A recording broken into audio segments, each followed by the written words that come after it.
বাপু গো বাপু, যে গরম পড়েছে এই গরমে কোনো কাজই ভালো লাগে না। মা একটু অসুস্থ, এই জন্য মাকে একটু কুমড়গুলো আমি কেটে আর ভালো করে ছেনে দিচ্ছি, কারণ কুমড় ভাজি যদি লবণ আর হলুদ দিয়ে ভালো করে ছেনে নেন তাহলে টক ভাবটা আর থাকে না। এর জন্য প্রথমে আমরা লবণ আর হলুদ দিয়ে ভালো করে ছেনে নিই। আজকে দুপুরে আর সকালের খাবারে থাকবে কুমড় ভাজি, কারণ মা অসুস্থ, বেশি কিছু করতে পারবে না।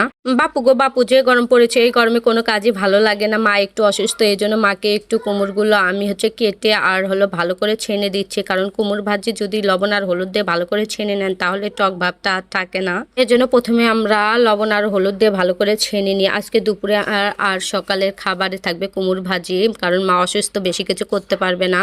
বাপু গো বাপু, যে গরম পড়েছে এই গরমে কোনো কাজই ভালো লাগে না। মা একটু অসুস্থ, এই জন্য মাকে একটু কুমড়গুলো আমি কেটে আর ভালো করে ছেনে দিচ্ছি, কারণ কুমড় ভাজি যদি লবণ আর হলুদ দিয়ে ভালো করে ছেনে নেন তাহলে টক ভাবটা আর থাকে না। এর জন্য প্রথমে আমরা লবণ আর হলুদ দিয়ে ভালো করে ছেনে নিই। আজকে দুপুরে আর সকালের খাবারে থাকবে কুমড় ভাজি, কারণ মা অসুস্থ, বেশি কিছু করতে পারবে না।